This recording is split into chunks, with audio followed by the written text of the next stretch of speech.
আসসালামু আলাইকুম এভরিওয়ান, আমি ট্রেড উইথ তানভীরের পক্ষ থেকে আমি তানভীর আপনাদের সবাইকে আমার নতুন ভিডিওতে স্বাগত জানাচ্ছি। অনেকদিন আমি আমার চ্যানেলে কোনো ভিডিও দিতে পারি না, আমি অনেক অসুস্থ ছিলাম।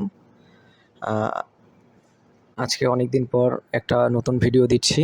আজকে আমি আপনাদেরকে 10ই মার্চের মার্কেট কেমন গেছে সে সম্পর্কে আলোচনা করব এবং কিছু গুরুত্বপূর্ণ বিষয় নিয়ে আলোচনা করব। আশা করি আজকের ভিডিও আপনাদের উপকারে আসবে। আপনাদের সামান্য উপকারে আসলেও আমার চ্যানেলটি অবশ্যই সাবস্ক্রাইব করবেন এবং যারা অলরেডি সাবস্ক্রাইব করেছেন তারা অবশ্যই আমার চ্যানেলের ভিডিওগুলো শেয়ার করে দেবেন।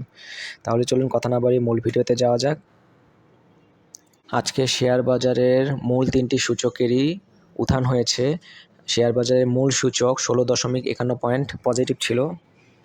ডিএসই সরিয়া সূচক 5.69 পয়েন্ট আপ হয়েছে। ডিএসই 30 সূচক 9.89 পয়েন্ট আপ হয়েছে। মোটামুটি খুব ভালো পরিমাণে আপ হয়েছে। আজকে লেনদেনের অনেক উত্থান পাতান হয়েছে। আজকে লেনদেনের শুরুতে একটু পজিটিভ ছিল, তারপর 11টার দিক থেকে আস্তে আস্তে লেনদেন নেগেটিভে যেতে থাকে, অর্থাৎ মার্কেট পড়তে থাকে। একটা সময় অনেক নিচে নেমে যায়, তারপরে বেলা 12টার পর থেকে আবার মার্কেট ওঠা শুরু করে এবং শেষ পর্যন্ত মার্কেট উঠানের মধ্যেই মার্কেটটি শেষ হয়। তো আজকে লেনদেন মোটামুটি ভালোই হয়েছে। আজকে টোটাল 338 কোটি টাকার মতো লেনদেন হয়েছে, যার মধ্যে দাম বেড়েছিল 175টি কোম্পানি, 136টি কোম্পানির দাম কমেছে এবং অপরিবর্তিত ছিল 84টি কোম্পানি শেয়ারের। আজকে টেক্সটাইল সেক্টর গেইনারের দিক থেকে টেক্সটাইল সেক্টর, ইঞ্জিনিয়ারিং সেক্টর এগুলো মোটামুটি ভালো করেছে। আর হচ্ছে ভলিউমের দিক থেকে ফার্মাসিউটিক্যাল, টেক্সটাইল এবং ফুড সেক্টর, এই সেক্টরগুলো ভালো করেছে। আজকে 3টি কোম্পানি হল্টেড হয়েছিল। যাই হোক, এই ছিল মার্কেটের অবস্থা। এখন চলুন আমরা মার্কেটের টেকনিক্যাল চার্টের দিকে যাই। এই হলো মার্কেটের টেকনিক্যাল চার্ট। আমি মার্কেটের টেকনিক্যাল চার্টে 5টা জোন এঁকেছিলাম অনেক মাস আগে। তা অনেক দিন ধরে এই যে তৃতীয় এবং চতুর্থ জোনটা রয়েছে, এই তৃতীয় এবং চতুর্থ জোনের মাঝখানে প্রায় 3 মাস যাবৎ ওঠানামা করছিল। হঠাৎ করে গত 24শে ফেব্রুয়ারি মার্কেট উপরে যে তৃতীয় জোনটা রয়েছে এই তৃতীয় জোনের মধ্যে ঢুকে যায় এবং পরবর্তীতে 2টি ক্যান্ডেলের মাধ্যমে কনফার্মেশন যায়। তার পরবর্তী থেকে তারপরের দিন থেকে, অর্থাৎ তৃতীয় কর্মদিবস থেকে মার্কেট ডাউন হতে থাকে এবং একটা সময়ে মার্কেট আবার তৃতীয় জোন থেকে তৃতীয় এবং চতুর্থ জোনের মাঝখানে ঢুকে যায়, অর্থাৎ তৃতীয় জোন থেকে বের হয়ে তৃতীয় এবং চতুর্থ জোনের মাঝখানে অবস্থান করে এবং এখন পর্যন্ত মার্কেট তৃতীয় এবং চতুর্থ জোনের মধ্যেই রয়েছে। তো বলা যাচ্ছে যে যেই গত 3 মাস ধরে মার্কেট এখন পর্যন্ত মার্কেট তৃতীয় এবং চতুর্থ জোনের মাঝখানে অবস্থান করছে। তো আজকে একটা পজিটিভ ক্যান্ডেল দিয়েছে এবং মোটামুটি বলা যায় যে তৃতীয় এবং চতুর্থ যেই জোনটা রয়েছে এর যে মাঝখানে যেই অবস্থানটা রয়েছে এই মাঝখানে অবস্থান করছিল গতকাল পর্যন্ত মার্কেট। তো আজকে মার্কেট পজিটিভ হওয়ার ফলশ্রুতিতে মার্কেট কিছুটা উপরে উঠে যায় এবং চতুর্থ জোন থেকে কিছুটা দূরে এখন অবস্থান করছে।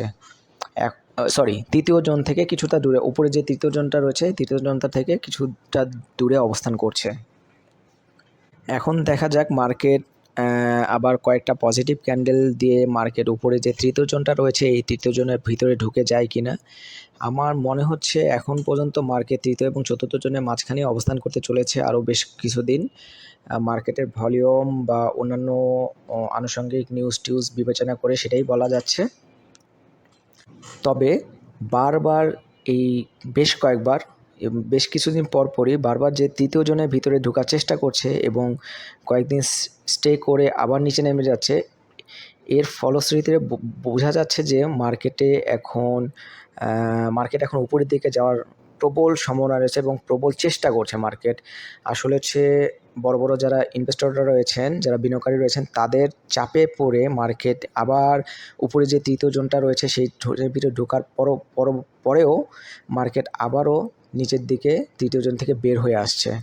সো একটা সময় হয়তো মার্কেট তৃতীয় জোনে ঢোকার পরে আর নিচে নামার কথা চিন্তা করবে না, তখন উপরের দিকে ওঠার চেষ্টা করবে। হয়তো এটা সামনেই রয়েছে। আর আমি আবারও বলছি যে আগামী এই বছরের মধ্যে, এই বছরের জুন জুলাইতে মে জুনের দিকে অর্থাৎ সেকেন্ড কোয়ার্টারের লাস্টের দিকে মার্কেটটা মোটামুটি ভালো হওয়ার একটা প্রবল সম্ভাবনা রয়েছে।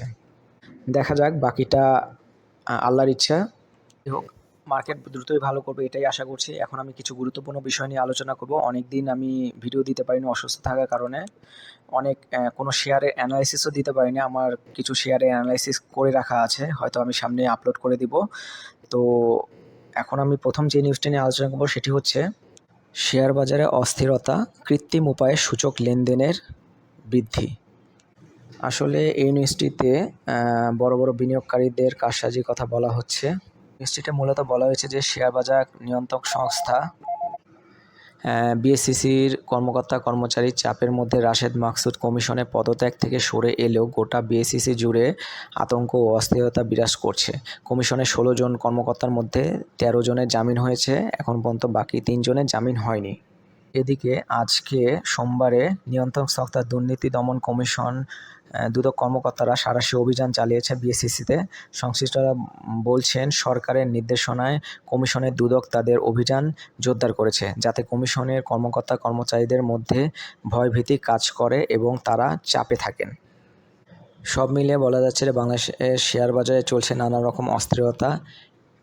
আজ যে লেনদেন ও সূচকের উত্থান হয়েছে তা অনেকেই মনে করছেন যে কৃত্রিমভাবে তৈরি করা হয়েছে। তবে বাজার ঘুরে দাঁড়িয়েছে, সূচক ও লেনদেন ইতিবাচক ধারা ফিরেছে, এতে কোনো সন্দেহ নেই। এতেই বিনিয়োগকারীরা কিছুটা হলেও স্বস্তির নিঃশ্বাস ফেলছেন। তবে বিএসইসিতে যে দুর্নীতি হচ্ছিল এতদিন, সরকারের অর্থাৎ দুর্নীতি দমন কমিশনের সাঁড়াশি অভিযানের ফলে তারা ভীত সংস্কৃত থাকবেন আশা করা যাচ্ছে। এর ফলশ্রুতিতে মার্কেট ভালো করবে ইনশাল্লাহ। যাই হোক, এটাই আশা করছি ভালো হবে মার্কেট এবং বিনিয়োগকারীদের তাদের হারানো পুঁজি খুব দ্রুতই ফিরে পাবেন ইনশাল্লাহ। এখন আমি পরবর্তীতে যে নিউজটি নিয়ে আলোচনা করব সেটি হচ্ছে 10ই মার্চ লেনদেনের শীর্ষ 10 শেয়ার। আজকে 10ই মার্চ লেনদেনের শীর্ষ যেই 10টি শেয়ার ছিল সেগুলো হলো ওরিয়ন ইনফিউশন, বিচ হ্যাচারি, তারপর ছিল Alif industries, Lovello ice cream, Linde BD, Haqqani, BRAC bank, Khan brothers, Grameen phone এবং স্কয়ার ফার্মাসিউটিক্যাল লিমিটেড। আপনারা চাইলে এই শেয়ারগুলোর দিকে নজর রাখতে পারেন। আমি এখন পরবর্তীতে যে নিউজটি নিয়ে আলোচনা করব সেটি হচ্ছে 10ই মার্চ ব্লক মার্কেটে 5 কোম্পানি বড় লেনদেন। আজকে ব্লক মার্কেটে যেই 5টি কোম্পানি বড় লেনদেন হয়েছে সেই কোম্পানিগুলো হলো beach hatchery, Alif industries, Reliance, one mutual fund, Sipal hotel and restaurant এবং সিনো বাংলা। আপনারা চাইলে এই 5টি শেয়ারের দিকেও নজর রাখতে পারেন। তো যাই হোক, আজকে বেশ কিছুদিন ধারাবাহিক নেগেটিভ থাকার পরে আজকে মার্কেট পজিটিভ ছিল এবং আজকে ভালো পরিমাণে পজিটিভ ছিল এবং আজকে সোমবারে বিএসইসিতে দুদকের সাঁড়াশি অভিযান হয়। তো সব কিছু মিলায় আশা করা যাচ্ছে যে মার্কেটের পজিশন আস্তে আস্তে ভালো হবে ইনশাল্লাহ। তবে দেখা যাক সামনে কি হয়। তো সবার ভালো কামনা করছি এবং মার্কেটের ভালো কামনা করছি। এই কামনা করে আজকে এখানে শেষ করছি। আগামীতে আমি আমার নতুন ভিডিওতে বিভিন্ন কোম্পানির শেয়ারের অ্যানালাইসিসমূলক ভিডিও দেবো ইনশাল্লাহ। তো আমার পরবর্তী ভিডিও দেখার আমন্ত্রণ রইল। সবাইকে ধন্যবাদ।